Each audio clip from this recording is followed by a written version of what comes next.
Jesus, aleluia. Meus amados, chegamos na nossa última aula desse módulo, e nessa última aula nós iremos estudar sobre a segunda carta de Paulo aos Tessalonicenses. É uma carta que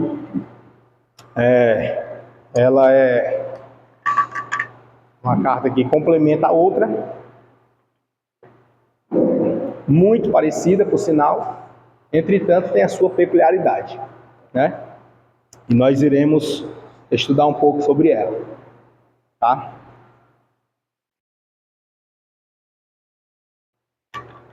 Abra aí o seu material. O meu aqui é a página 99. Veja é de vocês. 101. 101.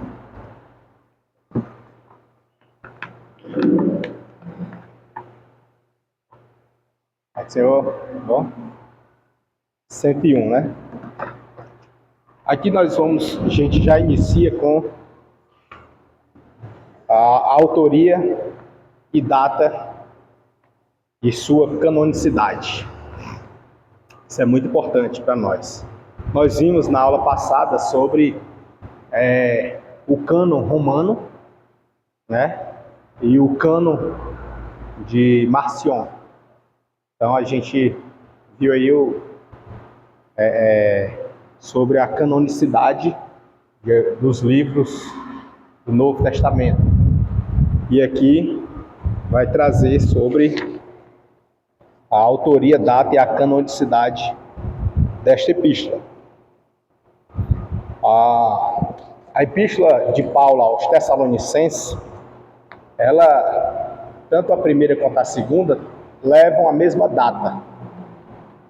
Apesar de haver a tradicional divergência, né? Tradicional que eu digo porque sempre tem algum ponto que vai divergir entre datas e anos.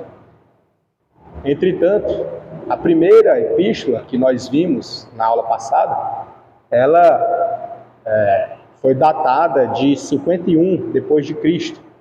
E a ocasião se deu em virtude de Timóteo ter sido enviado por Paulo até Tessalônica, região da Macedônia, para que apurasse como que os irmãos estavam.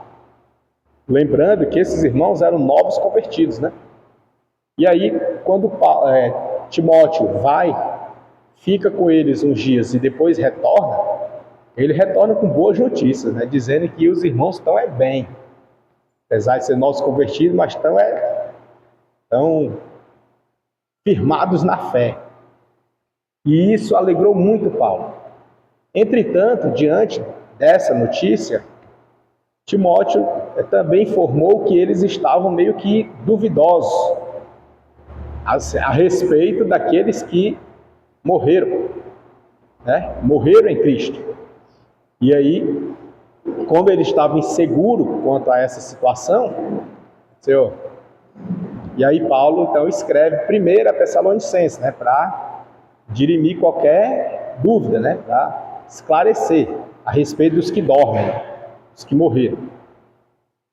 Só que aí, quando ele escreve essa primeira epístola, envia para Timóteo, logo depois, acredita-se que não muito tempo depois, ele escreve a segunda. E aí, Matthew Henry, o Matthew Henry, ele vai falar sobre a data. Ele diz que foi aproximadamente 1 ano e meio. 1 ano e meio após a primeira, ele escreve a segunda. Foi o período que ele esteve em Corinto. Como ele estava em Corinto, e aí acredita-se que esse tempo foi o tempo que ele escreve a segunda carta. Levando isso em consideração, a data de 2 Tessalonicenses não seria 51, igual a primeira, seria 52. E olhe lá se não for 53, né? Já que é 1 ano e meio, tem o primeiro, os meses na qual ele escreveu a primeira Tessalonicense. Então, assim, como a gente não tem como precisar uma exatidão, então fica aquele cerca ou aproximadamente. Então, a primeira carta ela foi aproximadamente 51 depois de Cristo e a segunda por volta de 52, considerando a estadia de Paulo em Corinto, tá? De 1 ano e meio em Corinto. Óbvio que possa ser que tenha passado só 6 meses, mas isso a gente não tem como precisar, não dá. Não está escrito, não tem aonde, então fica esse mais ou menos, aproximadamente 52 depois de Cristo. E olha que isso aqui é antigo, viu? É antigo, se esses irmãos já têm, mas aqui é do século 17 e 18. 1600 e 1700. Bem antiguinho, tá?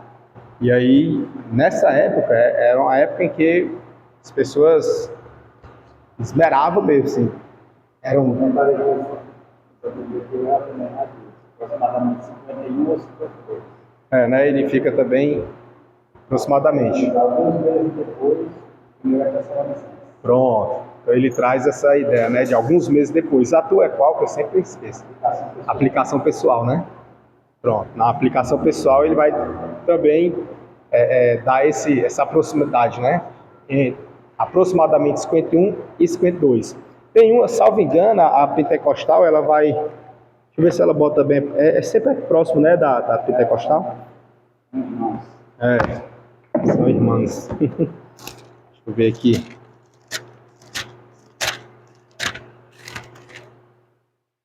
É, 51 ou 52. Né? Assim também está a tua. Ou 51 Aproximadamente 51 ou 52. ou 52. Meses depois, primeira Tessalonicenses. Foi escrito em Corinto. Em Corinto, né? Pronto, perfeito.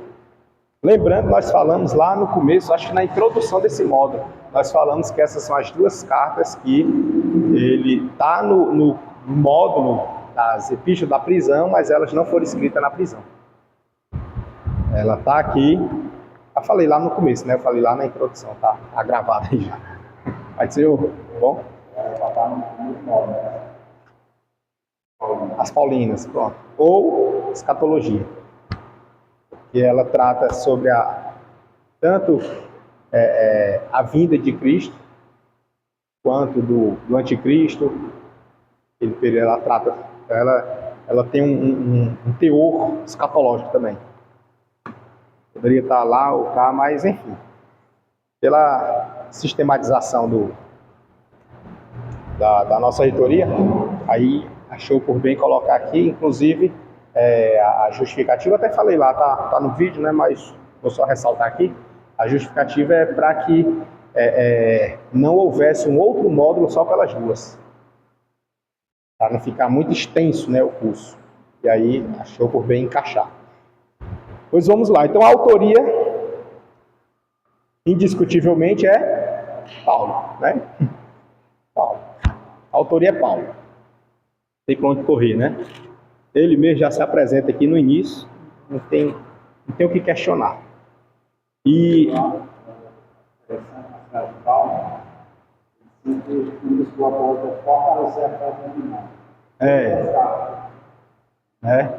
preocupado no admoestar a fé dos irmãos, interessante, né? Sempre com esse intuito.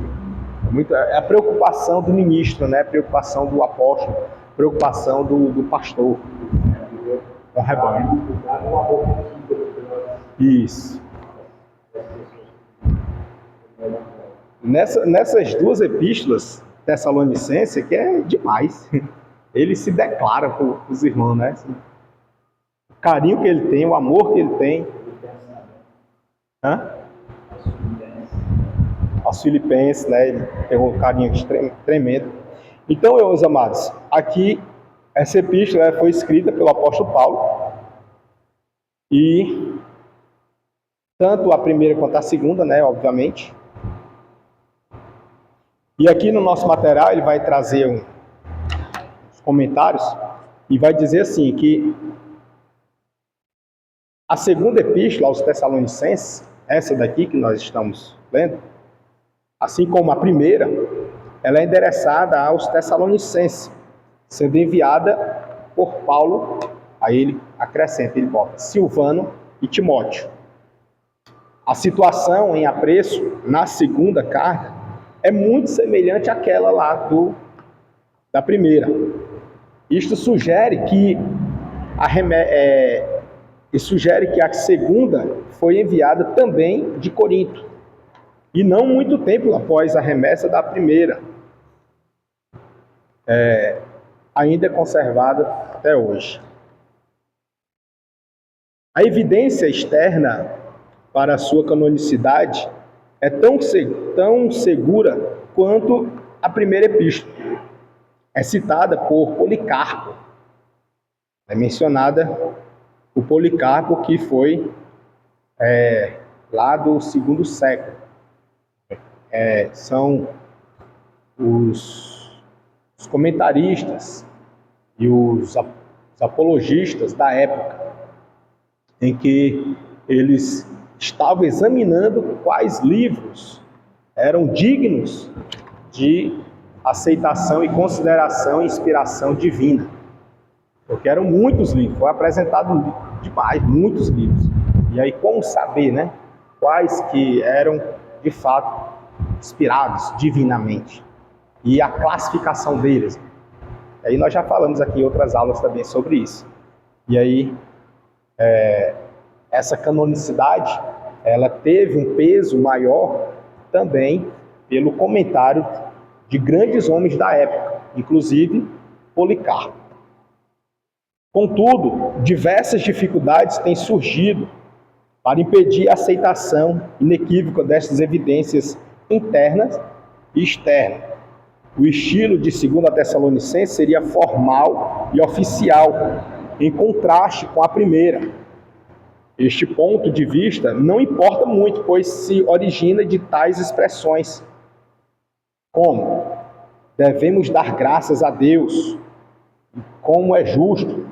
São expressões peculiares, expressões que a gente examina lá quando a gente vai estudar hermenêutica bíblica, a gente examina assim, qual é a característica daquele autor, no caso aqui do apóstolo, que tipo de termos que ele gosta de usar, que é para a gente botar na balança e saber se essa não é, se essa é dele ou não. Inclusive, quando a gente chegar lá em Hebreus, a gente vai ver muito disso. Tem discussões aí antigas que ficam duvidosas, né? Ficam querendo sugerir autores, o escritor aos Hebreus. E aí, aqui para nós aqui da América do Sul, há uma grande inclinação para que tenha sido Paulo. Mas lá os norte-americanos e o pessoal do Oriente já não. Já atribui, alguns atribuem para Apolo, outros tem até quem diga que tenha sido Gamaliel, por entender que ele tenha se convertido, aquela expressão dele lá de Atos 5:35, se eu não me engano. E eles vão endereçando, né, para alguns. Para nós aqui, inclina-se mais para Paulo. Só que chega lá a gente vai analisar, mas aqui ele está tratando sobre isso. Ele está dizendo que o estilo de 2 Tessalonicenses seria formal e oficial, em contraste com a primeira. Este ponto de vista não importa muito, pois se origina de tais expressões. Aí vai dizer as expressões que está se originando desse estilo aí. Qual é a expressão? Devemos dar graças a Deus, como é justo, versículo 3, né?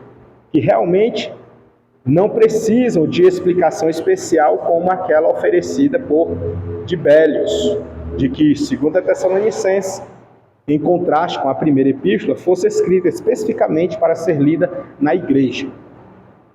Outro argumento mais ponderado é que, segundo a Tessalonicenses, insiste em certos eventos que precedem o dia do Senhor, enquanto que 1 Tessalonicenses enfatiza o caráter imprevisto daquele dia. Lá em 1 Tessalonicenses, a gente viu que Paulo estava explicando a respeito da preocupação dos irmãos quanto àqueles que aceitaram Jesus, estavam esperando a vinda dele, mas morreram antes. Entendeu? Estou esperando a volta de Jesus, só que eu morri, e agora? Eu perdi a salvação porque eu não consegui esperar e estar vivo até ele voltar? Ou não? Era a dúvida dos irmãos lá de Tessalonicenses, né? Ele, agora, Paulo, o que a gente vai fazer? Porque estávamos todos aqui esperançosos, acreditando, pregando, com muita fé, muita ênfase, dizendo: Jesus vai voltar, temos que aguardar, ele vai vir. Mas uns morreram, e agora? Como vai ser para eles? O que será deles? E aí Paulo, preocupado com isso, adotando a dor dos irmãos, escreveu 1 Tessalonicenses explicando: não vos perturbeis quanto àqueles que dormem. Não se preocupe não, porque nós que estivermos vivos seremos arrebatados, é onde ele vai usar o termo, né? E os que morreram, eles ressuscitarão primeiro. Então vai ter assim um encontro, né? Os que morreram ressuscitam, nós estamos vivos, arrebatados, e encontram com o Senhor nos ares. Vai ser outro, tudo bem? Olha aí. Receba a bênção. Hã? Não sei. Então vamos aqui. Quando Paulo escreve a 1 Tessalonicenses, ele escreve com esse intuito, tá? De esclarecer a respeito dos que morreram antes da volta.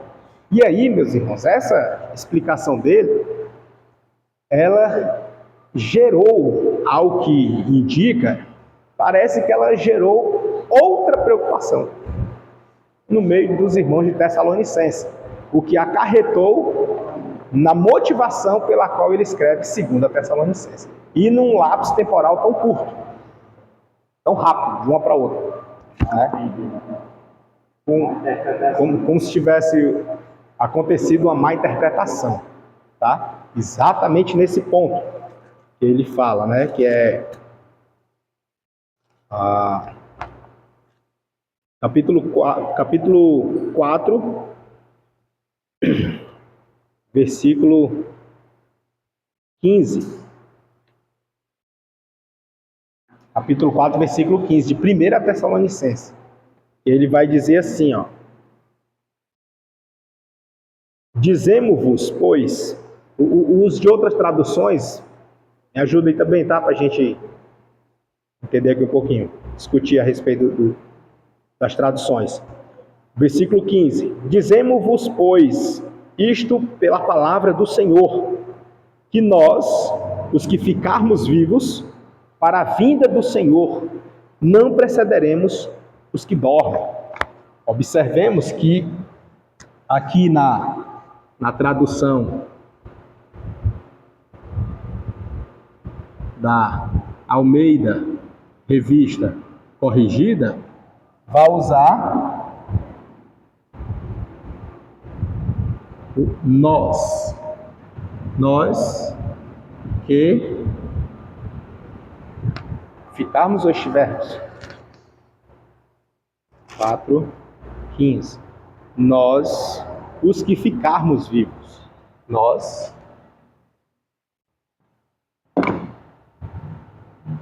os que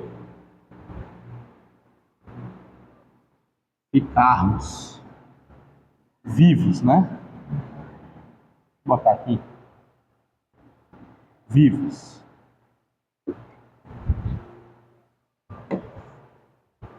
Algum está diferente? Como é que está na tua?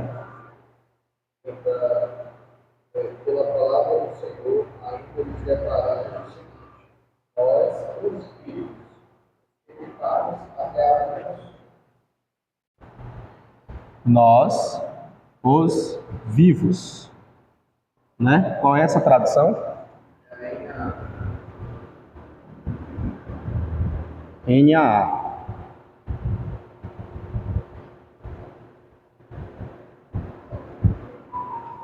Vamos lá para a NVI. Os que, não fala nós, não? Fala, pois. Pronto, nós, os que estivermos vivos, né? NVI.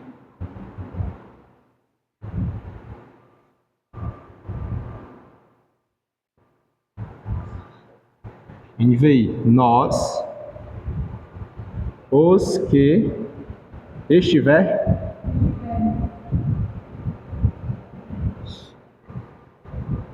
vivos, né? Ela, pela primeira vez, eu tô vendo aí, a NVI ficou com... Ah não, estivermos é que é ficarmos, né? Pronto, tá só parecido. NVI com a revista corrigida. E aí, meus amados, percebamos que esses termos foram usados lá em 1 Tessalonicenses, né? 1 Tessalonicenses, capítulo 4, versículo 15. E aí ele diz assim que nós, os que ficarmos vivos, para a vinda do Senhor, não precederemos os que dormem.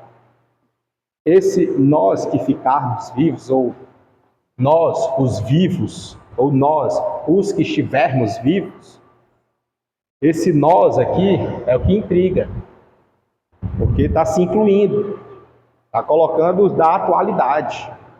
Nós, né?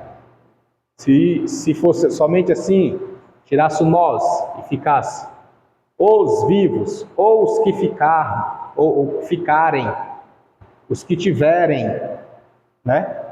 Dá para perceber a diferença? Se tivesse assim, aí tudo bem, aí dava para seguir, mas só que ele botou nós que ficarmos, que estivermos. Aí está se incluindo e colocando os da atualidade. E aí, por conta desse termo, aí os comentaristas todos vamos embora. Aqui também, ó. Eu trouxe outro, tá, irmão? Mas é tudo assim, não tem jeito.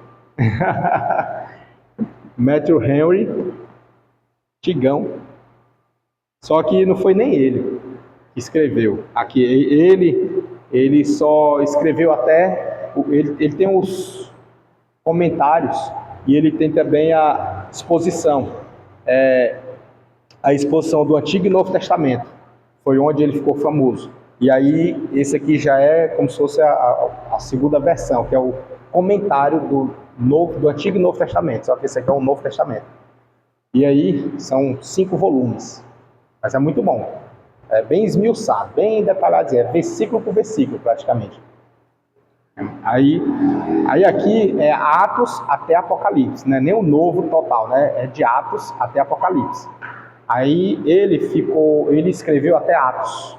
Aí partiu para o Senhor. Aí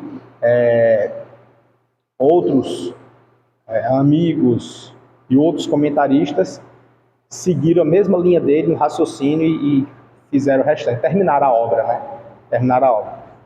E aí eles fizeram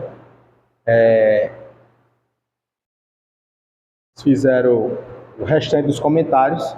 E aí essa parte de Tessalonicenses já foram outros comentaristas, não foi nem Matthew Henry, mas foi na mesma linha. E aí, no comentário dele, vai dizer que esta foi a causa, este foi o motivo, ou foi o motivo preponderante de Paulo ter endereçado a segunda carta, né? A segunda, a Tessalonicenses. Foi exatamente por conta disso aqui. o que causou, né, o que gerou, o motivo. Por quê? Porque lá em 2 Tessalonicenses, os irmãos já estavam com outra preocupação. A coisa parece que tinha piorado um pouco. Como assim piorado um pouco? Porque alguns, lembra que tinha uns infiltrados na igreja? Sempre tem aqueles que estavam tentando perverter ou distorcer a palavra. E aí eles começaram então a gerar dúvidas, ou a criar dúvidas na igreja de Tessalônica. Os irmãos ali, novos convertidos, querendo crescer na fé. E eles começaram então a gerar algumas dúvidas e dizer que se éramos nós os que estivermos vivos, então a vinda do Senhor era para agora, era para logo, era para aquela geração. E aí é o que, inclusive, isso permeou e gerou dúvida nas gerações futuras, inclusive até nos nossos dias. Eu confesso para vocês que, lendo o texto, não muito novo convertido, mas assim com uns 4 anos de fé, uns 5 anos de fé mais ou menos, eu também, quando eu li o texto de 1 Tessalonicenses, eu abraçava como sendo para agora, para logo, é para essa geração. Né? E aí a gente começa a ver que depois que Paulo falou, aí no ano 51 depois de Cristo, mesmo depois nós já estamos no ano 2025. Então, se fosse para aquela geração, o que seria da gente? Ou das gerações futuras, né? Tinha encerrado. E aí, alguns dizem, não, a gente já está no milênio. Tem uns que gostam de dizer essas coisas. Eu falei para os irmãos, né, que tem uma igreja aqui próxima, que ela é a igreja do Apocalipse. E aí eles gostam de pregar umas coisas que é estranho, muito estranho mesmo. Que Jesus já veio, já está por aí, a gente que tem que identificar ele. Sabe qual é, não? É aqui, perto de lá, onde tu mora. Aqui no 1, né? No 1. Não sei se mudou, né? No 1. Eu não lembro mais o endereço dela. Eu fui lá umas vezes. Já umas vezes. Do lado. O posto de gasolina é a última rua, né? Já. Entrando pela última rua e dobra um pouquinho e chega. É ali. Aí, eles acreditam nisso, né? A igreja do Apocalipse. Aí eles acreditam que Jesus já veio, só que a gente não reconheceu ele. Assim como naquela época ele veio e não reconheceram. Por isso que os judeus rejeitaram. Aí ele disse que está do mesmo jeito. Ele já veio, a sua segunda vinda já veio, mas não reconhecer e tal. Enfim, isso aí nem edifica, né? Nem edifica, nem eu trazer para cá. Aí, né? Qual o propósito dele? Tá rodando por aí? Né? Um negócio meio... Se ele veio e não levou a igreja, ele tá fazendo o quê? Morrer na cruz de novo? Não faz sentido, né? Um negócio sem pé, sem cabeça. Aí, os irmãos acreditavam por esse termo. E acreditavam, aqui vai no nosso material, vai falar assim, que a 2 Tessalonicenses insiste em certos eventos que precederam o dia do Senhor, enquanto 1 Tessalonicenses enfatiza o caráter imprevisto daquele dia. O caráter imprevisto, que é como ladrão de noite. Entretanto, é preciso distinguir entre os termos surpresa, né, que ele vai trazer aqui, surpresa e iminência.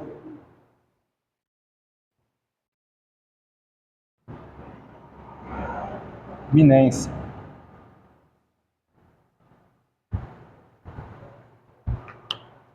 E aí, ele diz, as palavras de Paulo acerca da volta repentina de Cristo, em 1 Tessalonicenses, tinha sido interpretada para significar sua iminência. né? E aí, para a gente entender melhor,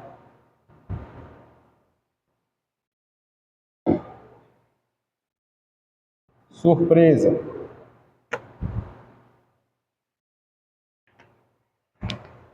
é algo que é repentino, né? De repente. Vou botar aqui, repentino.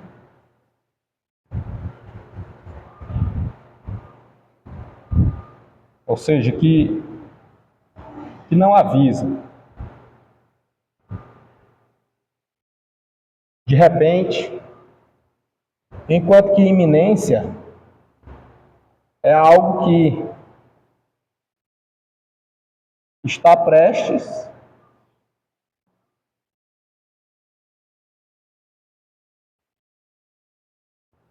a acontecer, porém,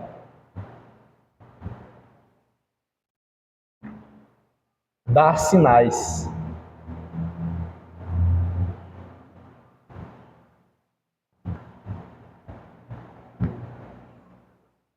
Tem alguns avisos.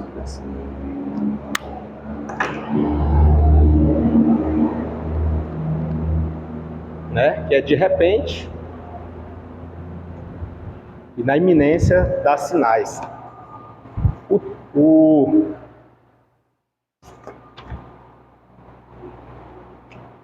Quando Paulo ele fala lá em 1 Tessalonicenses a respeito desses eventos, ele fala no sentido da iminência de Cristo, da iminência, do arrebatamento. Só que ele trata ali a respeito de algumas coisas que aconteceriam. E aí vai puxar aí para duas linhas, que isso vai ser discutido lá no módulo da escatologia. Uns vão aplicar esse aqui, vão dizer, não, ele está falando como um mistério, em que esse aqui se tratava da primeira, e esse aqui se tratava da segunda. Alguns comentaristas vão puxar para esse viés, para tentar explicar, né? Porque a nossa limitação, nossa base é a Bíblia. Aí da Bíblia a gente vai buscar nas fontes, as mais diversas. E aí tem. E aí o céu é o limite. Tem muito. E nessas fontes, umas vão dizer, não, quando ele fala nesse termo, ele vai falar a respeito da primeira vinda, que é de repente. Ninguém vai ver. É quando Paulo diz que os que estiver vivo não precederão aos que dormem, né? 4:15. Para a vinda do Senhor não precederemos os que dormem. Aqui é como se estivesse tratando do arrebatamento apenas. É do arrebatamento. E aí ele diz, porque o mesmo Senhor descerá do céu com alarido e com voz de arcanjo, e com a trombeta de Deus, e os que morreram em Cristo ressuscitarão primeiro. Depois nós, os que ficarmos vivos, seremos arrebatados juntamente com eles nas nuvens a encontrar o Senhor nos ares, e assim estaremos sempre com o Senhor. Então aqui ele fala o quê? Da primeira. Porém, a confusão se deu porque lá na igreja, lá em Tessalonicenses, acredita-se que alguns fizeram confusão com o que ele falou. E aí, condicionaram essa vinda, esse arrebatamento para cá, como tendo os sinais que vão acontecer. Só que esses sinais não impedem de que haja sinais para o advento do arrebatamento. Dá para entender? Não impede. O arrebatamento vai acontecer, é um rapto, é algo repentino? Sim. Mas tem sinal? Tem. Os sinais Jesus deixou. Que a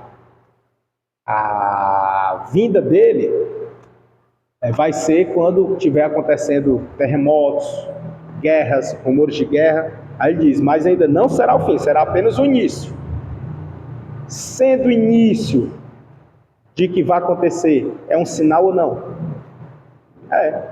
É um sinal de que já começou. Entendeu? Ainda não aconteceu, mas já começou. Já está caminhando, está apontando para lá. Tudo está indicando assim, ó. O amor esfriar é um sinal ou não? A perversão, as pessoas banalizando a palavra de Deus, é sinal ou não? São sinais, né? São sinais. A apostasia, as pessoas desrespeitando pai e mãe, desonrando, a moral sendo contrariada, o temor, tudo isso. Todas as áreas. Social, política, econômica, moral, a natureza, né? Então, assim, tudo isso, tudo que está em volta de nós, estão anunciando, estão declarando, mostrando sinais. Então, esses sinais é o quê? Da iminência. Então, ainda que seja aqui a primeira vinda, mas não impede de que haja sinais. Entendeu? Ainda que seja para o arrebatamento, não impede que haja sinais. Isso vai ser melhor tratado lá na escatologia. Só que na escatologia, como não tem essas duas epístolas, aí por isso que eu estou adentrando um pouco mais nela, tá? Só por isso. Mas no assunto ela vai entrar. Quando foi discutido lá.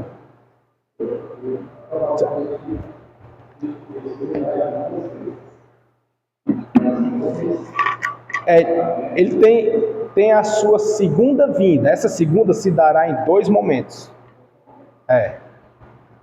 O primeiro momento, nas nuvens, em que ninguém vai ver, somente o soar da trombeta, os que estiverem mortos ressuscitarão, os que estiverem vivos serão transformados.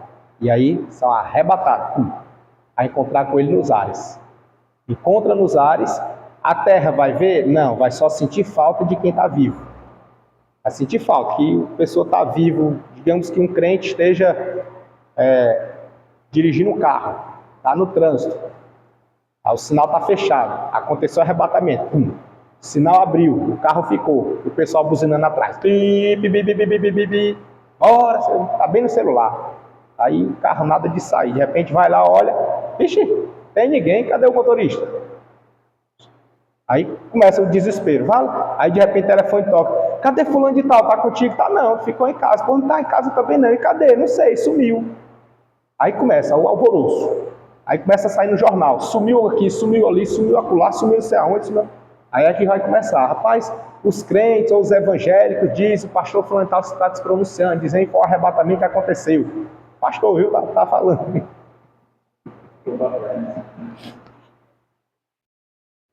Aí fica para dar entrevista, né?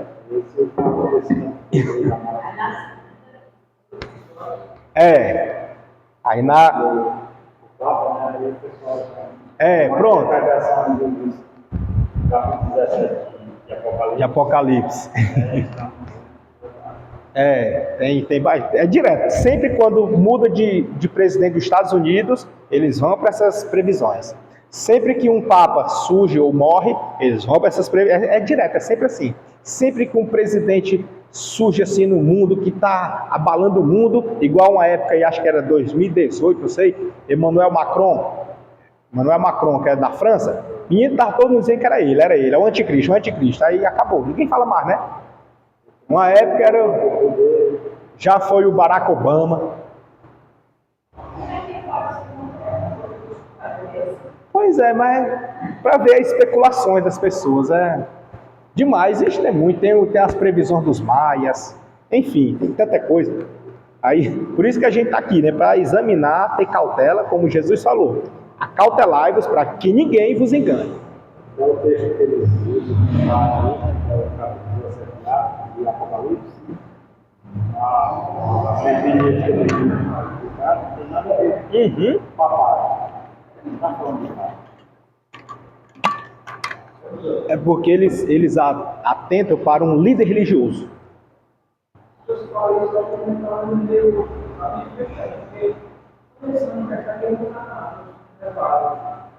Né? Normal, é. Tem os créditos, assim, Aí tem as. Exato. Aí isso aí vai ver lá na escatologia. Os pós, exato. Pois é, eu também eu vejo assim também, sabe, irmã? Mas infelizmente tem muita gente que eu alvoroço, né? Mas enfim, é por isso que nós estamos aqui, para que nós também venhamos enxergar como algo tranquilo de se ver. Tá na Bíblia, siga o que tá. É que as pessoas gostam muito de ir por fora, assim, ó. Lembra que eu falei? A nossa base é Bíblia. Mas tem as fontes. Aí vem um bebe dessa água, outro bebe dessa aqui. Aí os dois se encontram. Aí é assim, é não, é assim. Eu vi, é assim, é não, é assim. Entendeu? Por que tá assim? Porque estão pelas fontes. Esqueceram da base. A base é a Bíblia. Né? Dá para entender, não? Fazendo essas... Tá, né? E outros que só vai porque Deus ouve falar, não vai, Nem consulta, né? não vai consultar. Esse é pior. Hã? E ele mesmo não Não é bereano. Nós somos bereanos. procura na Bíblia. Exato, tem que procurar. E assim, aí tem os que questionam. Ah, mas na minha, tipo aqui, a gente faz tradução, né? Olha aqui, ó. Aí a pessoa vai para a Bíblia. Tá certo, mas na minha Bíblia diz assim. Ah, mas na minha Bíblia fala é assim. E o outro, não, tá errado, porque na minha Bíblia fala assim. E aí? Estou indo para a Bíblia, mas a própria Bíblia está assim. Aí vai o que? A tradução. E aí a tradução foi da onde? Foi a fonte. Aí por isso que é muito importante, de extrema importância, a gente está consultando, que não é nesse curso, né? Geralmente é no bacharel, que vai muito para lá. É buscar os originais. Só que tem outro porém, tá? Não ache que os originais é tudo. Porque até nos originais você tem que ter cuidado. Por quê? Porque quem... a época e quem traduziu. Entendeu? Pegou dos originais. Por exemplo, no original você vai ver que tem vários tipos de hebraico e vários tipos de grego. Aí você vai ter que ver qual foi o hebraico, qual foi o grego. Além disso, você tem que ver se aquele hebraico ele veio dos textos maçoréticos ou não. Aí você tem que examinar isso. Além de ser original, tem que saber de onde veio esse original. Tá entendendo? Por isso que a gente pega uma palavra, foi aqui que eu falei, né? Mas, enfim, a gente pega uma palavra no hebraico, aí vai ver a tradução. Olha, porque essa palavra significa isso. Beleza. Mas ela também significa isso, ela também significa isso, ela também significa isso. Ela tem 3, 4 significados. Entendeu? Como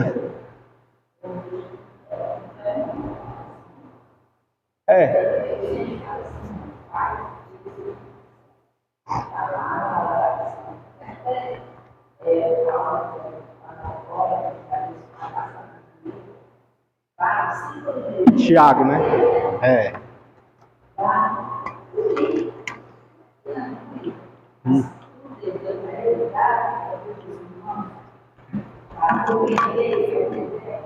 Para compreender, exato. E aí, quando a gente vai para tudo isso aqui, que você já está longe, já está assim, meu Deus, que já li tanto e tal, e vai. Aí você percebe que o que está aqui é o que basta. É o suficiente, assim. Uma vez, vou falar uma coisa aqui que é conversa assim entre professores e teólogos, sabe? Aí tem um teólogo que ele conversando com outro e tudo, aí e eu estava perto. Aí ele disse assim, rapaz, falando sobre os cultos, né? A gente escuta cada coisa no culto, rapaz. Tem coisa assim que dói nos ouvidos, tem coisa que a gente entende que é a ignorância do irmão, mas aí tem outro que diz, rapaz, eu vou dizer uma coisa. Eu confesso que quando eu não sabia muito, eu adorava mais. Agora sabendo, eu deixei de adorar para examinar. Então não sei mais nem o que é melhor, se é saber ou não saber. Porque às vezes você sem saber, Você dá glória a Deus é para tudo. Aleluia, glória a Deus e amém, e levanta a mão. Aí depois que você sabe, você, rapaz, está errado. Não é assim não. Entendeu? Aí você começa a ficar mais criterioso, mais cuidadoso. Aí começa, aí ao invés de adorar, você está examinando. Aí você começa a examinar. Aí, opa, não, isso aqui ele errou. Não, isso aqui está errado. Vixe, ele falou isso, misericórdia. Não, meu Deus do céu. Aí, tá entendendo por quê? Porque você conhece. Aí como você conhece, aí você fica mais retraído do que adorando, do que se entregando. E quando você não conhece mesmo, você dá glória a Deus e pula e sapateia e tá nem aí. É para Jesus, então é glória a Deus. Tá entendendo? Aí esses dois conversando, a forma não sei nem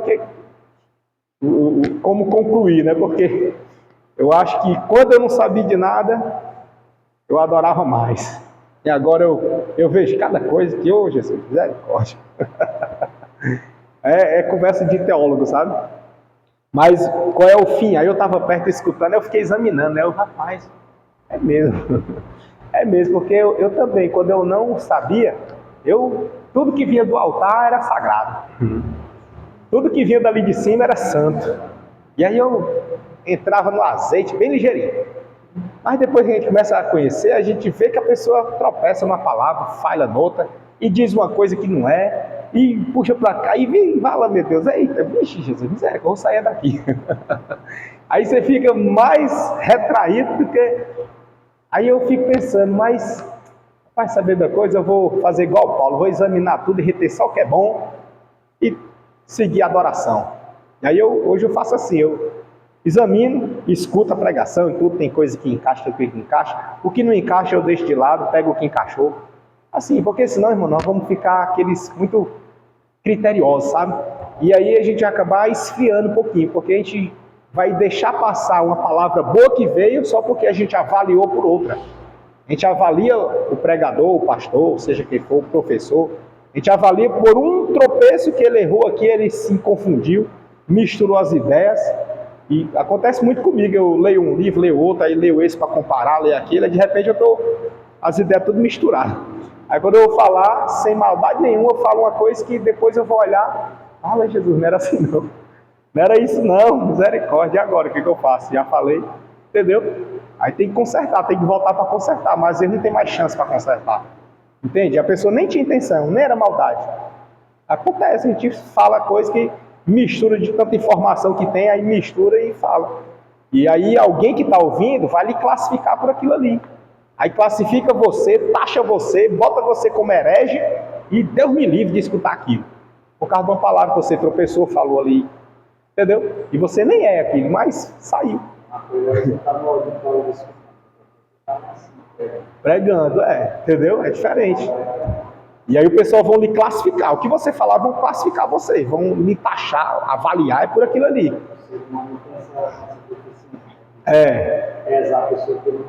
Uma palavra, um erro, um tropeço. Pode acertar 99, mas você erra uma, tchau, acabou-se. Presta mais não. Deixa aquilo ali, entendeu? Aí é complicado. E aí, nesse aspecto, tem pessoas que vão lhe avaliar. E aí, elas vão lhe avaliar. E quando é você avaliando? Então, assim, às vezes a gente fica mais cuidadoso com palavras, com tropeços, com alguma coisa, que acaba esquecendo aquela que vem boa. Aquela que vem, que é de Deus, você deixa de lado porque já classificou por um erro, então o que vier aí da frente, eu vou nem ouvir, é da carne. Entendeu? E às vezes é Deus falando e você dizer que é da carne. Eu vi, mais. Dá para entender, não? Tá? Amém, que bom que entenderam. Mas qual é o papel? A gente guardar aquilo que edifica. A Bíblia, o que está aqui, é o suficiente. O que está aqui é o suficiente. É bom a gente examinar, e vem para cá, e vai para lá, e vai para lá, examina aqui, vai. É bom, não nego não, eu gosto, eu sou amante disso também, eu gosto de pesquisar, de estudar, eu gosto de comparar as ideias. É tanto que eu estudo, eu tenho a Bíblia do Testemunho de Jeová, eu leio ela também, examino lá, olha isso aqui, bicho, isso aqui, vem aqui, não, isso aqui é assim. Eu tenho Bíblia católica, só não tem um Corão, né? O Corão não tem não, mas tenho Bíblia em grego, tenho a Septuaginta, que é o Antigo Testamento em grego. O Antigo é hebraico, né? Mas aí eu tenho ele em grego. Aí confesso que lá também é cheio de coisas também, é cheio, todo canto tem. Então assim, é como Paulo disse, Paulo foi muito feliz, dizer que examine tudo e retém o que é bom, melhor, para você não perder a fé, né? Não esfriar. Por isso que as pessoas dizem que vai fazer teologia e acaba esfriando. Por quê? Porque começa a só examinar e acaba avaliando os outros por aquele exame. E não é bom fazer isso também. Nem 8 e nem 80. Seja equilibrado. A gente está estudando para sermos edificados na palavra. Na época que eu fiz o curso, eu saí de lá, foi mais crente. Eu saí, foi assim, cheio de Deus. Rapaz, que maravilha, Paulo, nem sabia disso aqui e agora eu estou sabendo. Só que aí, isso lá na sala de aula. Mas quando eu chegar no culto, que alguém ia pregar, eu já ia medir a pessoa pelo que eu aprendi. Dá para entender? Vai acontecer com vocês. Vocês estão aprendendo, é quando alguém for pregar, for falar alguma coisa assim, você já vai assim. Fica assim, ó. A gente vê no olhar.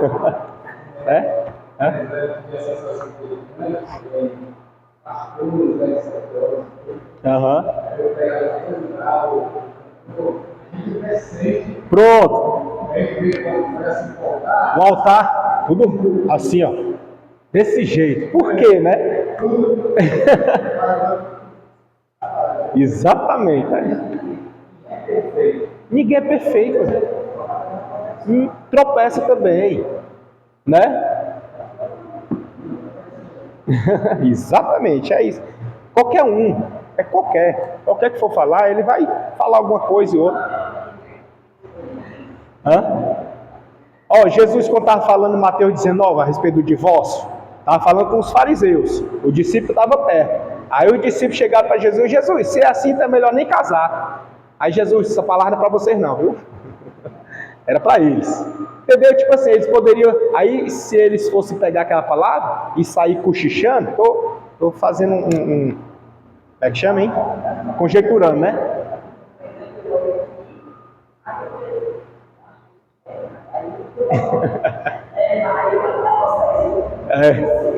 Olha, para ver a reação, né? Para ver a reação. A gente sabe disso, a gente sabe. Tem que considerar o nosso popular. Importante também isso aí. Tem que ter essa humildade. Paulo tinha isso aí, viu? Tem que ter essa humildade, tem que ter cuidado. Parece que tu leu, ele fala aqui, ele diz que Paulo era muito humilde. Ele observa o tratamento de Paulo com Timóteo, com Silvano e com os irmãos, né? Ele consagrou, ele diz, né, que Paulo consagrou Timóteo a evangelista, mas mesmo assim, o tratamento deles é meu irmão, meu amado irmão, meu filho, entendeu? É assim, o carinho, né, o amor e considerando o irmão, não pelo cargo.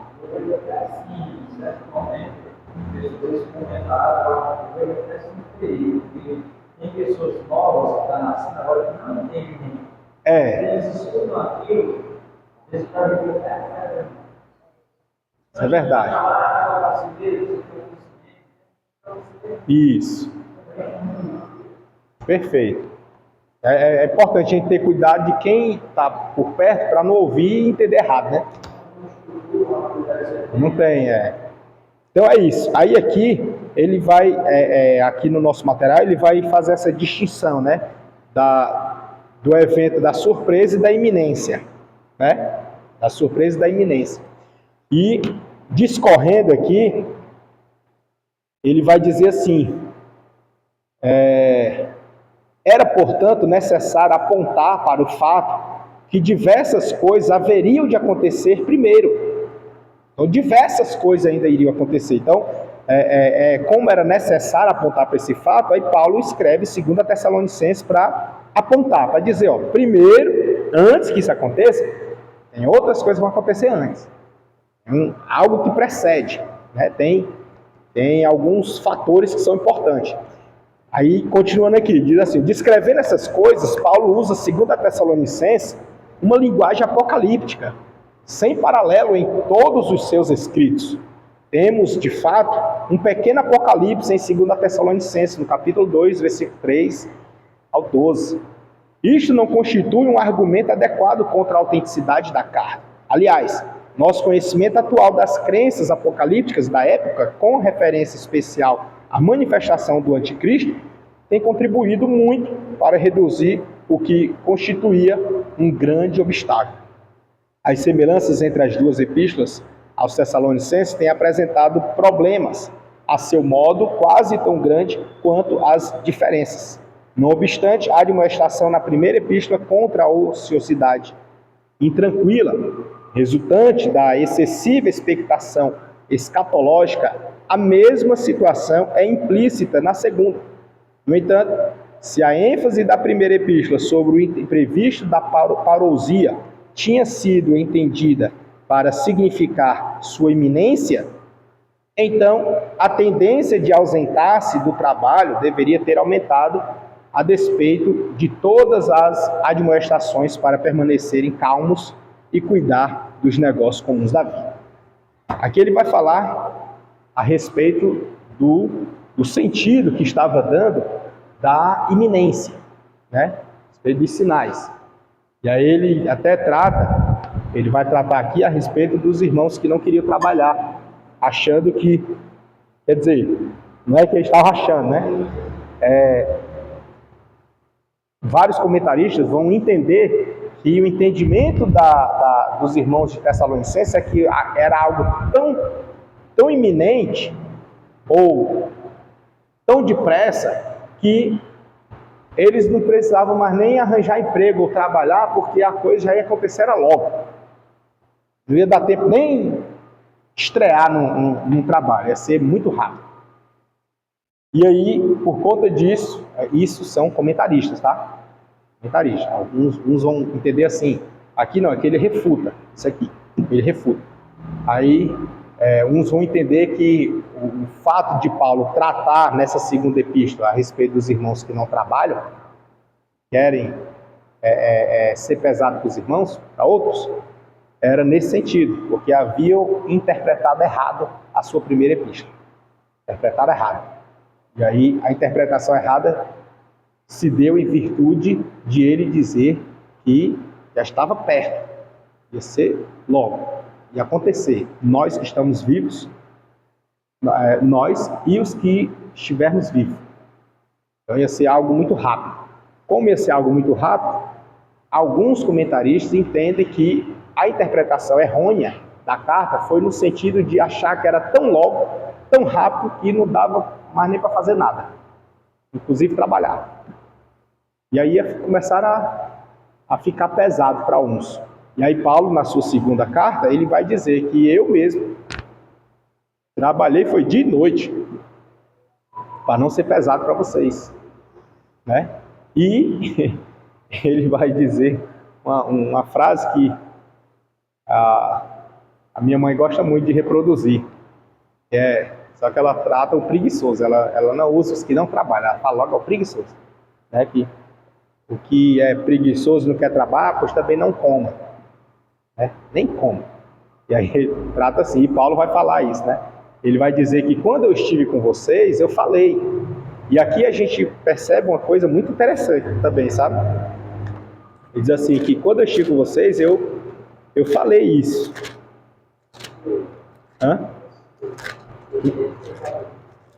1:8. Capítulo 3, né?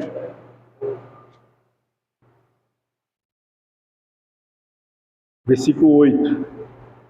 Isso. Deixa eu ver aqui.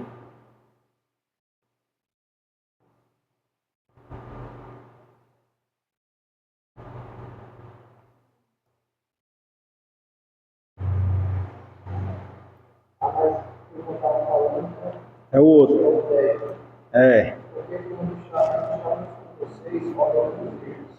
Exato. Não como. Pronto, é o versículo 10. Ele diz assim, o capítulo 3, versículo 10.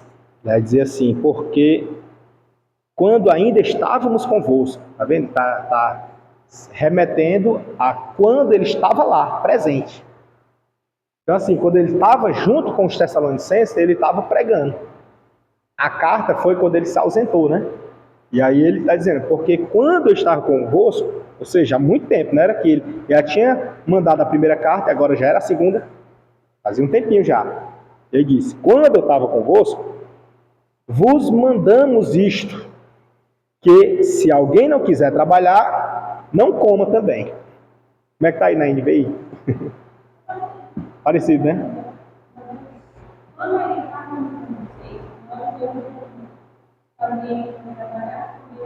Não como. Pronto. Né? Simples assim. Legal. Se alguém não quer trabalhar, também não come. Já que acha que não precisa trabalhar, então, né? Eu acho graça porque eu escuto isso direto. A minha mãe, ela gosta de falar. Não comigo, né? Ela gosta de estar reproduzindo. Né? Quando está falando de alguém, hã? É o jargão dela já. Ela gosta. Ela gosta. E aí, ele está dizendo assim, e aqui eu achei lindo de Paulo, não por essas palavras, mas eu digo assim, porque eu me identifiquei muito aqui, sabe?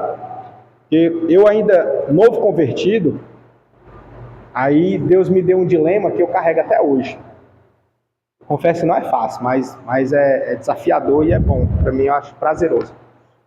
O dilema que Deus me deu foi pregar o que vive e viver o que prega. O dilema que ele me deu, para mim, é difícil. Eu confesso que é desafiador, é difícil, mas é prazeroso. Pregar o que vive e viver o que prega. Por quê? Porque nós, como cristãos, as nossas palavras, ela têm um efeito. Tiago vai dizer que ela tem poder, né? A nossa língua, ela tem poder. E aí, como ela surte o efeito, o que eu falar, tanto vai surtir efeito para quem está ouvindo, quanto vai surtir efeito para eu que estou falando. Por quê? Porque a palavra, ela, apesar de nós estarmos produzindo, no entanto, ela precisa vir do alto. E quando ela vem do alto, ela vem como uma espada de dois gumes. Corta aqui, corta aí. Né? Então eu preciso ter compromisso com aquilo que eu falei. E se eu falei e exigir, eu preciso também fazer. Senão, vai entrar no rol dos hipócritas. E eu não quero estar nesse grupo aí, não. Deus me livre. Né?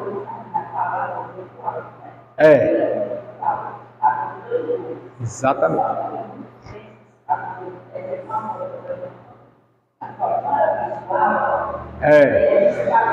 Os dois. Pra cá e pra lá. Né? Não é duas pontas que tá aí, tá aqui, te fura e me fura. Entendeu? Aí, nesse sentido, eu vejo aqui Paulo vivendo o que ele pregou. Ele está dizendo, né? Porque, meus irmãos, e foi um mandamento que ele disse, né? Porque quando ainda estávamos convosco, vos mandamos, né? Na tua tem um termo diferente, né? Um pouquinho nesse texto aqui de vos mandamos, vos ordenei, O 10.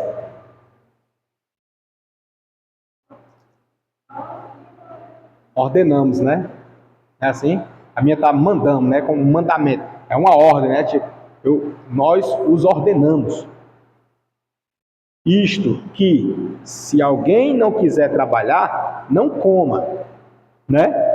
Aí é quando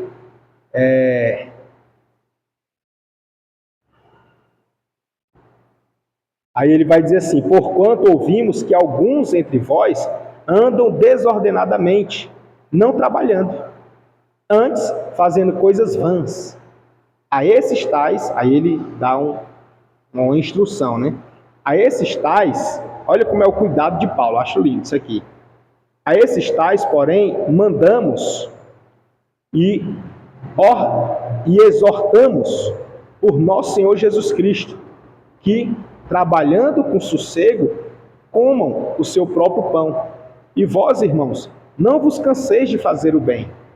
Mas, se alguém não obedecer a nossa palavra, por esta carta, notai o tal, e não vos mistureis com ele, para que se envergonhe.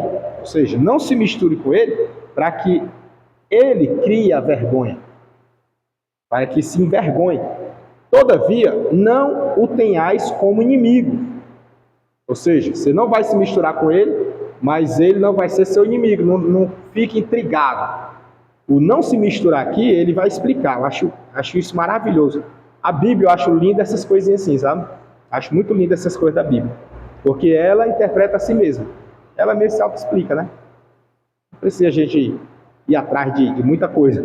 O que está aqui é o que basta. Mas é bom que a gente vá atrás, né? Só para saber. Mas no final você vai rodar e saber que aqui, o que está aqui é o suficiente. Mas é bom saber. Muito bom. Que aí de repente alguém quer dialogar, você dialoga. Não, mas isso é por causa daquilo, por causa daquilo outro. Muito bom. Isso é maravilhoso.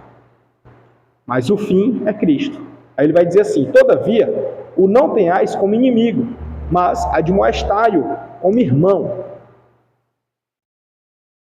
Aí ele vai dizer, se não é para meter ele como inimigo, tipo, a pessoa não está seguindo as instruções, não está obedecendo a palavra, não está andando de acordo com o que foi ordenado. Não tem esse crente, né? Você deve conhecer algum, né? Que não está andando do jeito que a Bíblia manda, não está andando do jeito que foi instruído, ensinado, do jeito que o pastor falou, não está andando, está seguindo do jeito dele, da cabeça dele. Aí ele diz, não tenha esse, não se misture com ele, não se misture, mas também não tenha ele como inimigo, nenhum nem outro, né? Aí ele diz, todavia, admoeste ele, e admoeste como irmão.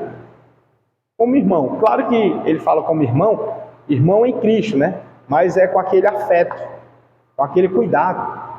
Porque a gente sabe que tem irmão biológico, que não se bate, né? Então não vai ter como irmão, a pessoa, é como irmão, eu vou fazer igual eu faço com meu irmão, né? Castigar ele, pegar de pesado. Mas não é isso, é como irmão na fé, com afetividade um com o outro, se compadecendo. Como disse nosso amado irmão, tendo um superior ao outro. E nesse trecho, eu gostei do que ele falou aqui, achei legal. Assim, peguei para mim, né, que a gente vai lendo a Bíblia e vai extraindo lições. E quando a gente vai para os livros, aquela palavra confirma. Né? Você está na Bíblia, Deus orienta, você vai por livro e confirma. Aí ele falou algo aqui que ele disse assim,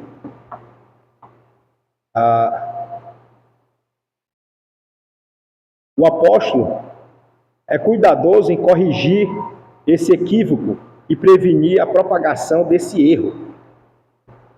Observe, se erros e equívocos ocorrem no meio dos cristãos, devemos aproveitar a primeira oportunidade para corrigi-los e impedir a propagação deles.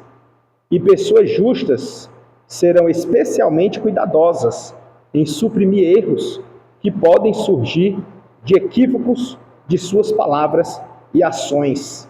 Ou seja, às vezes a gente fala e acontece aquele erro, é bom que corrija, porque outras pessoas elas podem pegar aquela situação e seguir e achar que está normal, porque fulano disse que era, mas não é bem assim, né? Tem que ter esses cuidados. Aí ele fala sobre o cuidado do apóstolo.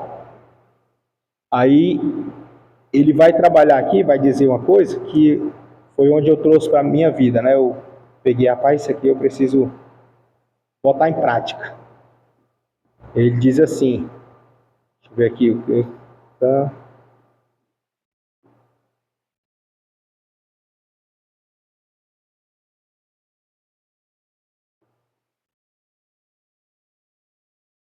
Ele diz assim, ó, a melhor maneira... quão sério e cuidadoso este apóstolo era em evitar enganos. Aí ele diz, irmãos, Paulo diz, né, irmãos, rogamos, é um rogo, né? Aí ele fala assim, ele os trata como irmãos e como um pai trataria os seus filhos. Ele mostra grande bondade e condescendência e acredita na afeição deles. Aí ele diz, é a parte que eu peguei para a minha vida, né? A parte que eu peguei. Ele diz assim, a melhor maneira de lidar com as pessoas que queremos proteger e restaurar de erros é lidar carinhosamente e afetuosamente com elas, pois um tratamento duro e rigoroso apenas irrita o espírito das pessoas e os predispõe contra os motivos que a gente realmente quer. Então ele traz essa colocação, falando do relacionamento de Paulo com a igreja de Corinto. Apesar deles terem entendido errado o que Paulo falou, mas ele não agiu com grosseria, com irritação. Ele, pelo contrário, ele agiu de forma afetuosa, de forma amorosa, cuidadosa. Cortejo, né? Como Cristo, perfeito, como Cristo. Ele usa aqui como pai para filho, mas como Cristo, né? Como Cristo faz para a igreja. Nós, como cristãos, nós erramos ou não? E muito, né? Cristo vê os nossos erros ou não? Com certeza, né? Com certeza. Você sofre alguma punição de Cristo assim? Ou você apenas recebe aquela repreensão sensível e delicada do Espírito Santo? Não é não? Pelo menos comigo é assim, vem aquela, não faça, cuidado, fez besteira, não era para ter feito, né? Dele, viu? Ó, e dele. E ele, se ele quisesse descer o raio do céu e sai daí, que tu não presta não. Hã? Sim, né? É maior, a misericórdia dele é infinita. Então, da mesma forma que ele nos trata, ele espera que nós venhamos tratar uns aos outros. E isso não é só dentro da igreja, né? Isso é dentro de casa também, né? Aí eu falo isso por quê? Porque às vezes eu sou rude, às vezes eu sou grosso, às vezes eu falo, às vezes eu me chateio com a família, às vezes com a minha mãe, meus filhos, com a esposa. Aí às vezes eu falo isso aqui, falou fortemente comigo isso aqui. E olha que eu estava examinando outra coisa, né? Aí de repente pega isso aqui. Ele diz, a melhor maneira de lidar com as pessoas que queremos proteger, que a gente não quer proteger nossa família, a gente não quer proteger os nossos, a gente não quer cuidar da igreja, a gente não tem aquela preocupação. Só que perceba que às vezes, eu já notei isso várias vezes, às vezes você sai do culto e no culto a bênção dá paz para todo mundo e abraça um, abraça outro e sorri, e fulano de tal chama, você já vai com um sorrisão bem aqui. Aí quando o filho chama, ou quando a esposa chama, ou quando a mãe ou o pai chama, alguém, o parente chama, você, que foi? Entendeu? Como pode? Eu já vi muitos, às vezes na calçada da igreja, já muda logo a feição, muda tudo. Dá para entender? Os irmãos entendem isso, não? Falando. E aí eu fico pensando, mas como? Se essa pessoa estava sorrindo aqui, ela estava falando com um sorrindo, sorrisão bem aqui, assim, fulano, tal, não sei o quê. Aí o menino bate no ombro, ou então a esposa, bora, já vou. Entendeu? Tá sorrindo e vira para cá, muda. É estranho isso, é muito estranho.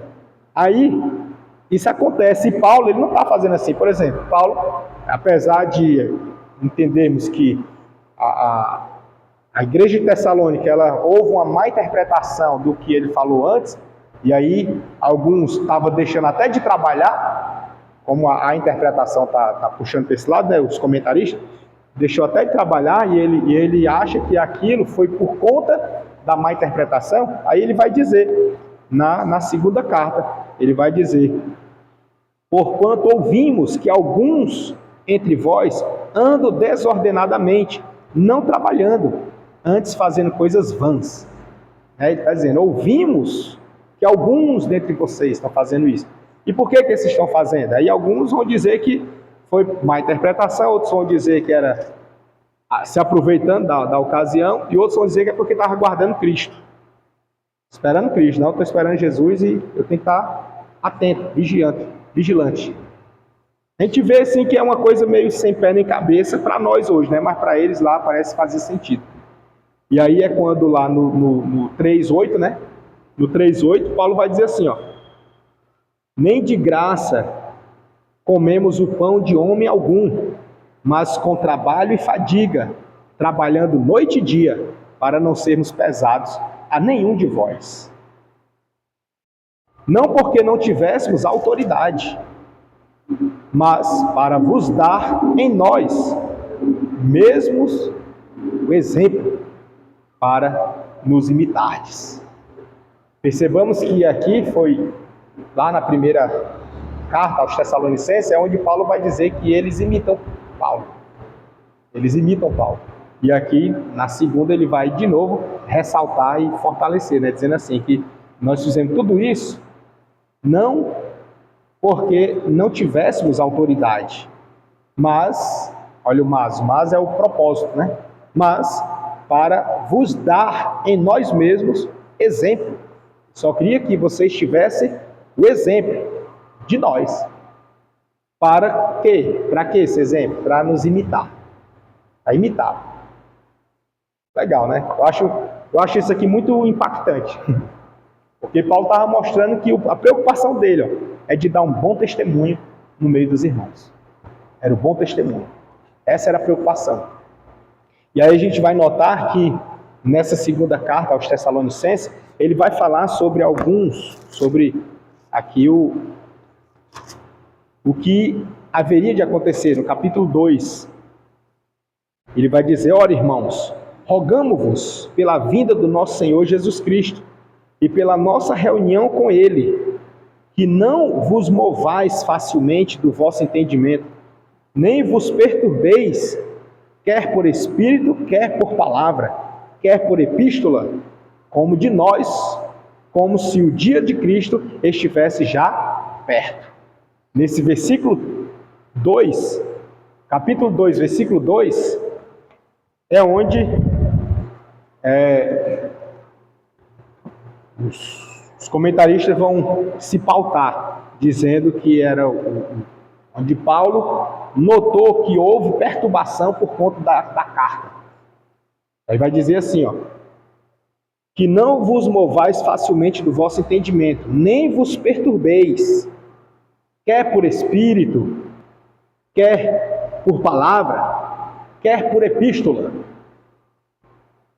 como de nós, como se o dia de Cristo estivesse já perto. Tá vendo?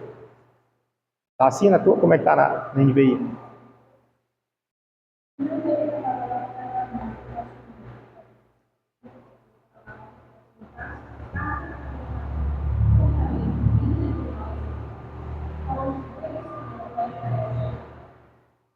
Né? Cartas. Tivesse chegado, né? Exato. Tá vendo que era a preocupação da igreja de lá. Era essa. Na NAA, como é que tá? O capítulo 2, versículo 2.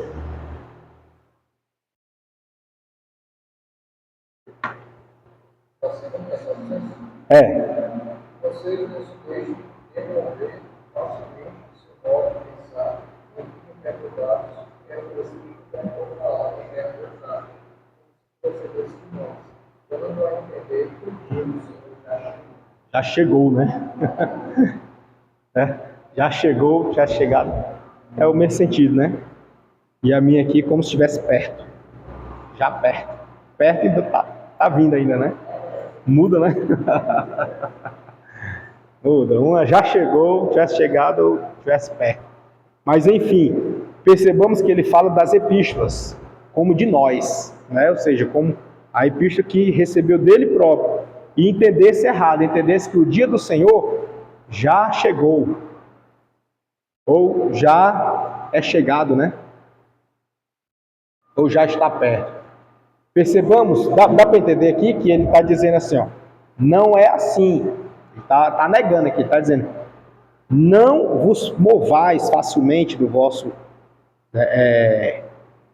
do vosso entendimento, nem vos perturbeis no Espírito, quer por palavra, se alguém tiver falado, ou por epístola, se de nós mesmos, se eu tiver escrito alguma coisa, ou por palavra, por Espírito, por palavra, ou por epístola, como de nós, como se o dia de Cristo estivesse já chegado, ou perto, ou chegou. Ele está dizendo, não faça isso, não se mova, não mude, não se perturbe. Ninguém de maneira alguma vos engane, porque não será assim, sem que antes venha a apostasia. Aí ele vai dizer aqui, né? Primeiro vem quem? A apostasia. Vou apagar aqui agora, tá?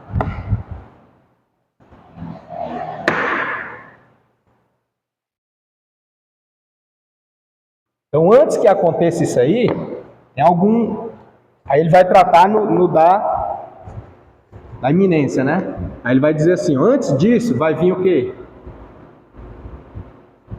A apostasia. Tá diferente na de vocês aí alguma coisa, não? Hã?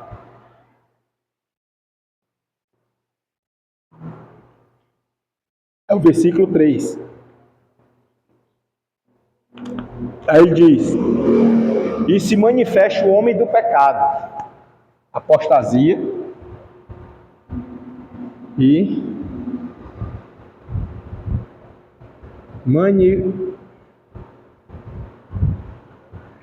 manifeste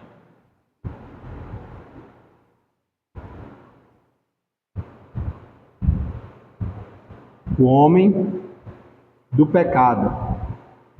O que mais que ele diz? O 3. E ele vai dizer quem é o homem do pecado, né?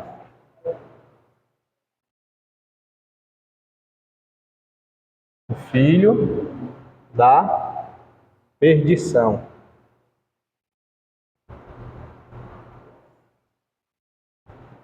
Filho da perdição.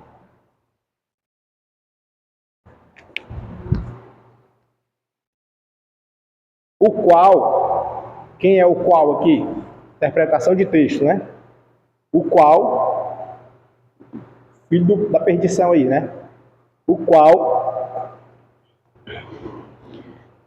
se levanta contra tudo o que se chama Deus, ou se adora, de sorte que se assentará como Deus, no templo de Deus, querendo parecer Deus. Não é assim? Aí ele vai falar o que esse filho da perdição vai querer fazer. E aí ele vai dizer que ele vai se voltar contra tudo que é Deus, parecido com Deus, ou chama Deus, e vai se assentar, vai botar aqui, contra Deus e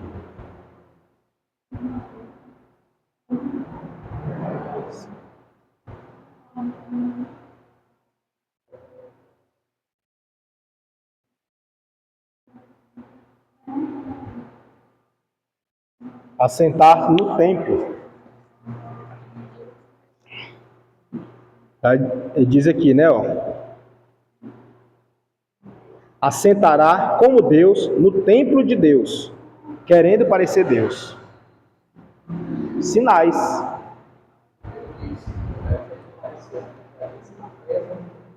Apresentando-se, né? NA, apresentando-se como Deus.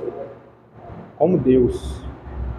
Não é nem querendo parecer, né? Já é se apresentar, apresentando-se como Deus. Na NA. E aí, ele vai dizer assim, não vos lembrais de que estas coisas vos dizia quando ainda estava convosco? Ou seja, é como se Paulo estivesse dizendo assim, eu falei para vocês quando eu estava aí, né? Se lembra não? E agora vós sabeis o que o detém, para que a seu próprio tempo seja manifestado. Porque já o mistério da injustiça, ele vai tratar aqui de outra coisinha já. Mistério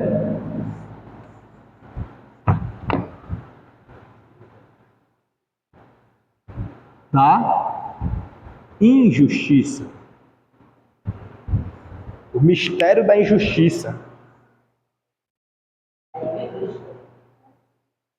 Hã? Assim. Já o mistério da justiça, da injustiça opera. Somente há um que agora resiste até que do meio seja tirado. Né? É o mistério, né? Mas ele diz aqui que os irmãos já sabem, ó.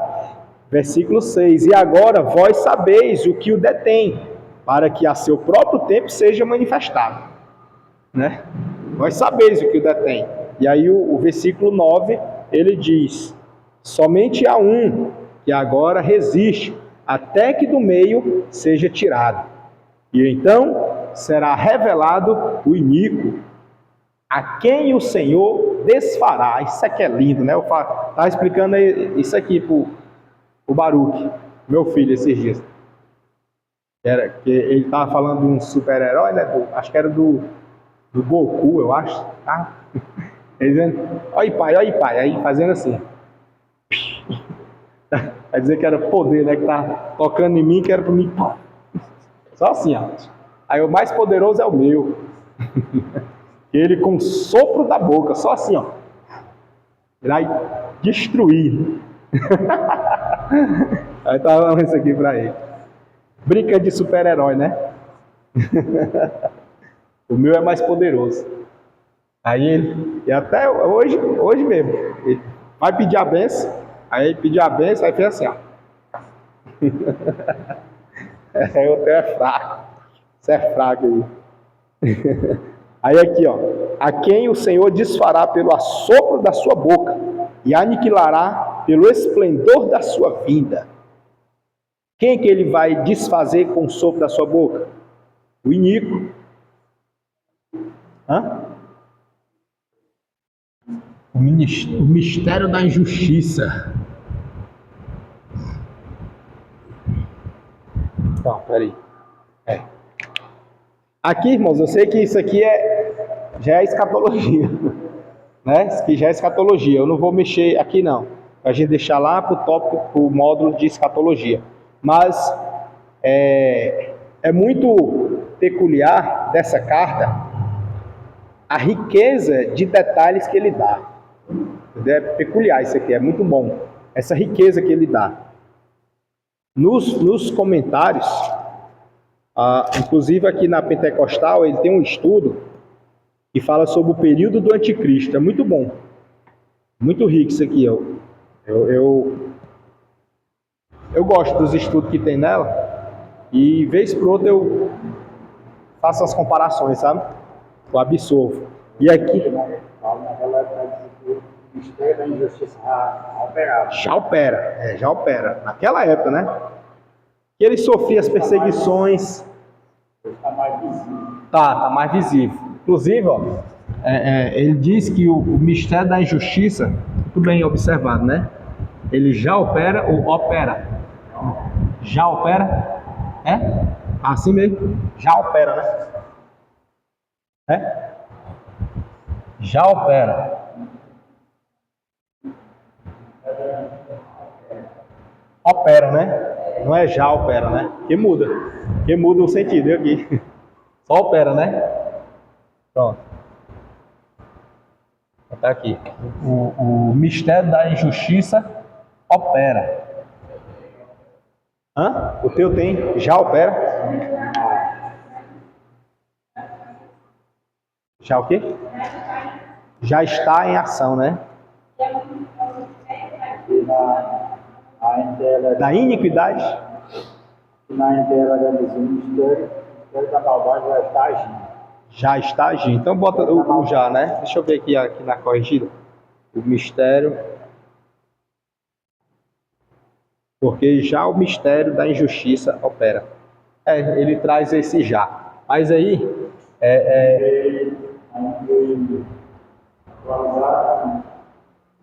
A verdade é que o mistério da iniquidade está... A iniquidade, né?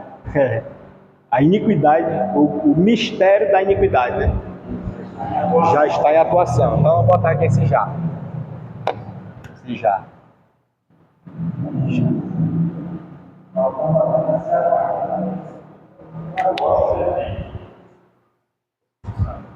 Aí a gente.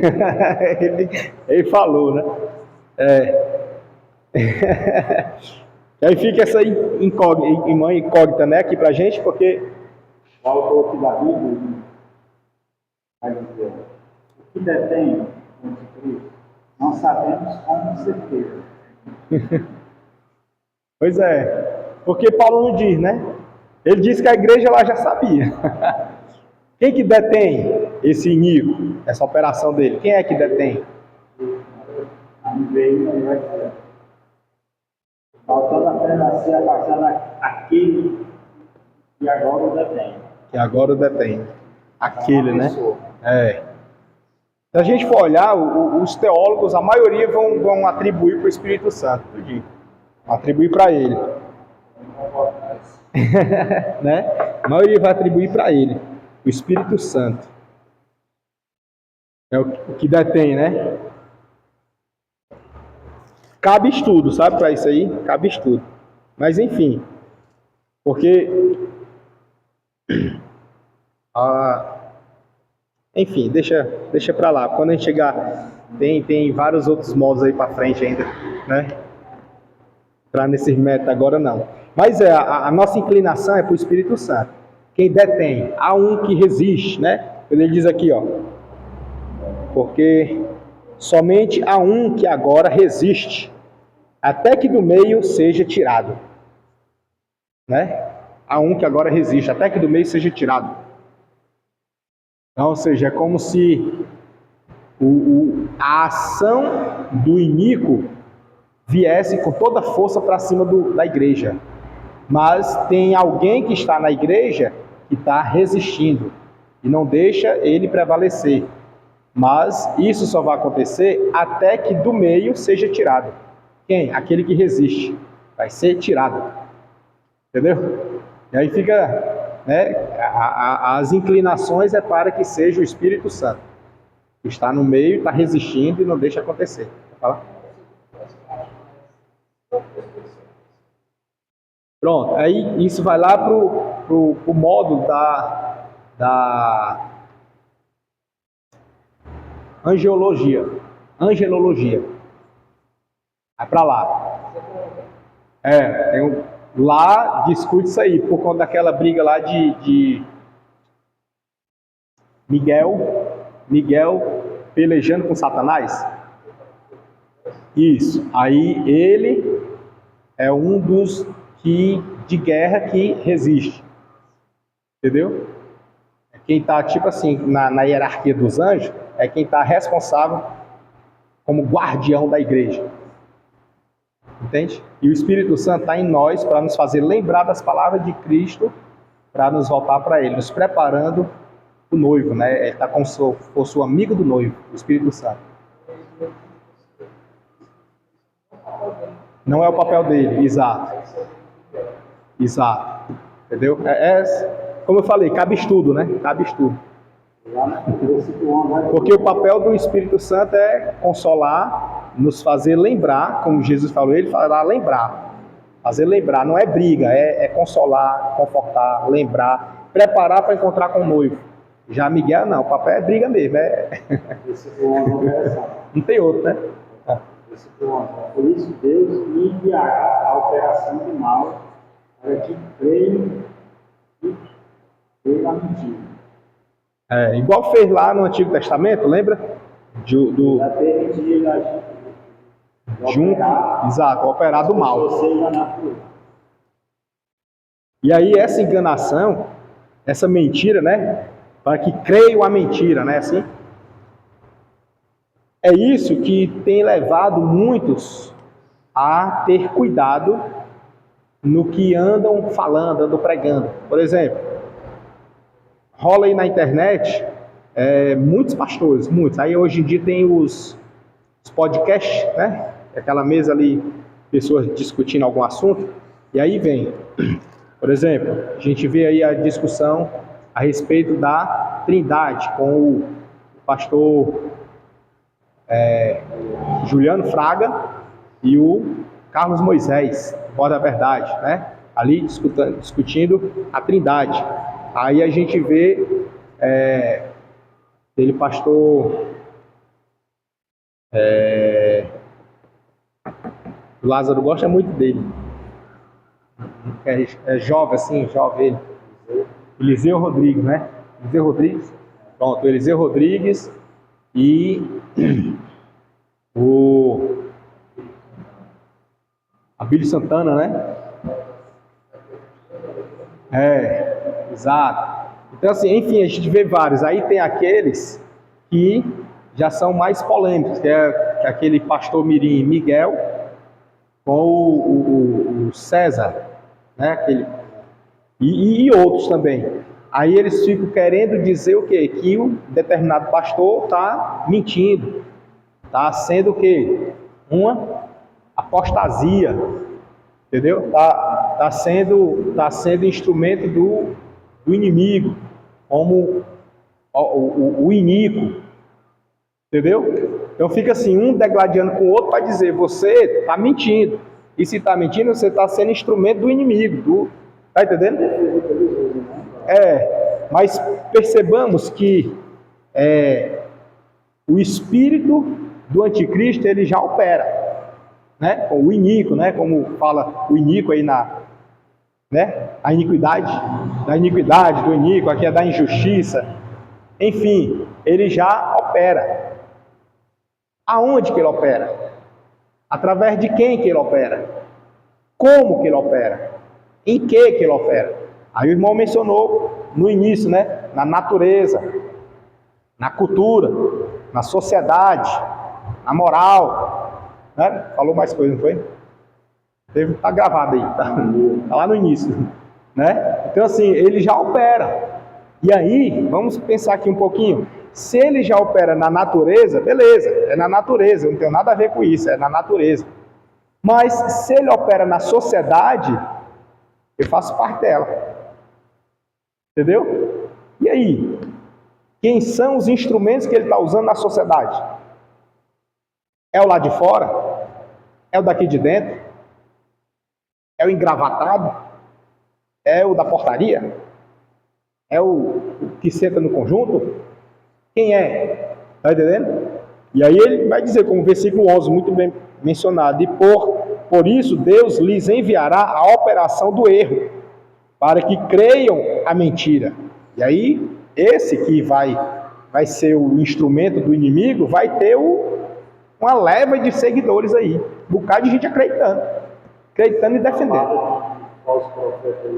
Falso profeta. Entendeu?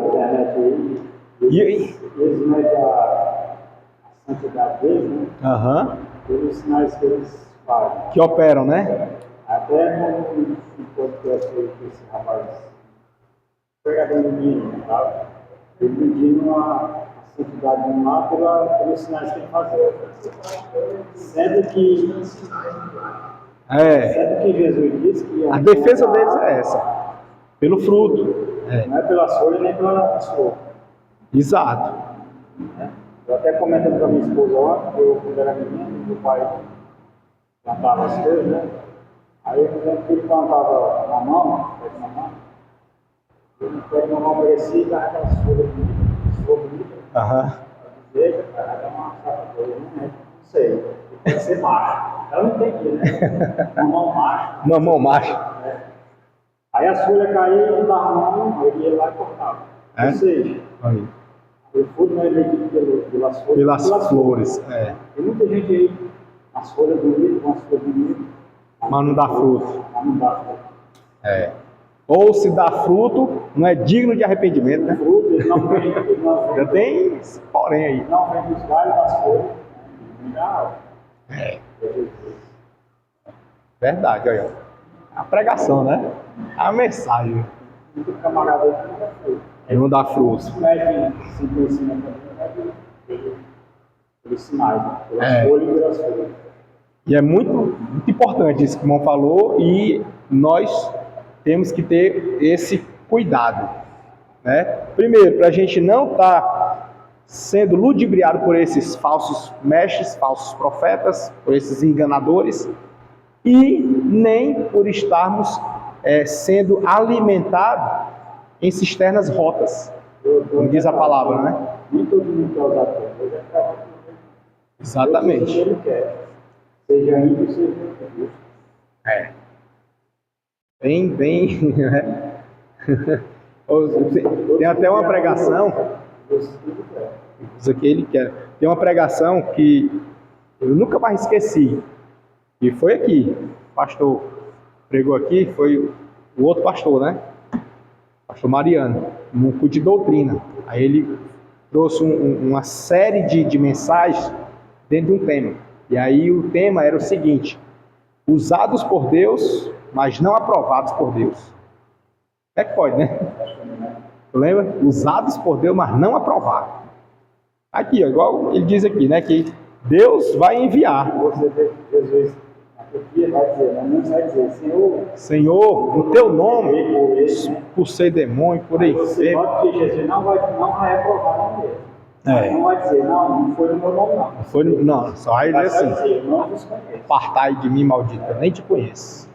Vão ser esse. É um negócio estreito, não? Mas não está sendo aprovado. Porque vamos pegar esse ponto, é escatologia já, né? Mas assim, vamos pegar esse ponto aí e analisar a vida dessa pessoa antes de chegar nesse dia, né? Ela vai chegar naquele dia e vai dizer: Senhor, no teu nome eu expulsei demônio, curei enfermo. Aí, antes disso, vamos agora olhar, digamos que nós estamos no culto que essa pessoa está pregando. Nós seremos um dos que vão estar lá, ó. Eita, rapaz, Deus usou, ó, foi. Não é não? Entendeu? É por isso que eu gosto, volta e meia eu gosto de dizer, o dom maior que eu tenho hoje para mim, assim, que é o de extrema importância, é o discernimento. Tem que ter, meu amigo, não dá para sair com ele. Está pregando uma mensagem positiva, aplicando para dentro, não sai embora Deus. Aí o cara batendo no versículo, fala em língua ali, o povo vai estar.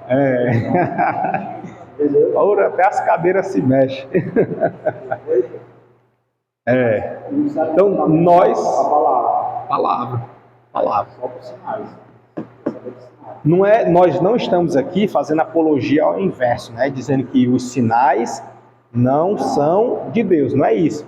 A gente está falando é que Deus, ele opera, sim, mas ele vai analisar a vida de quem está sendo usado, a integridade dela. Por isso que a gente falou aqui no começo, temos que ser autênticos e não hipócritas, né?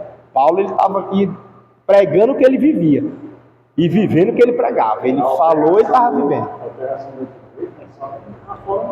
É aqui dentro, é dentro da igreja. É dentro da igreja. Lá fora já está entregue, né? É dentro da igreja. Então aqui ele traz os sinais, né? Ele vai dizendo. Diz aqui no versículo: ninguém de maneira alguma vos engane, porque não será assim, sem antes que venha a apostasia, e se manifeste o homem do pecado, o filho da perdição. Então, ele está dizendo, não vai ser assim, assim como não vai acontecer o dia do Senhor, sem antes acontecer isso aqui. Primeiro vai acontecer a apostasia. O que é a apostasia? A manifestação do homem do pecado, o filho da perdição, prevaricando, apostatando. E isso não é que seja somente um homem, é que o Espírito já está fazendo, usando pessoas, né? Usando pessoas. O que tem não é pouco, é muita gente, pessoas se apostatando. A gente vê agora, principalmente agora com o acesso à internet, à globalização aí, né? Principalmente agora, o que tem, meu amigo, de pensamentos assim, desvirtuando a centralidade da Bíblia, não é pouco, é muito, viu? É muito mesmo. É gente barbudo, é careca, é gente ancião, é novinho, é gente adolescente, é criança, é tudo. Camarada aí, entendeu? Não voltou a Bíblia. Fez o quê? Tem camarada aí. Ah, que é doutor. Doutor, Tem. Constatou. Diz o nome dele, diz. Não. Vamos ficar de pé, né, para a gente agradecer a Deus. Tem alguma pergunta, algum comentário? Não? Vou encerrar aqui.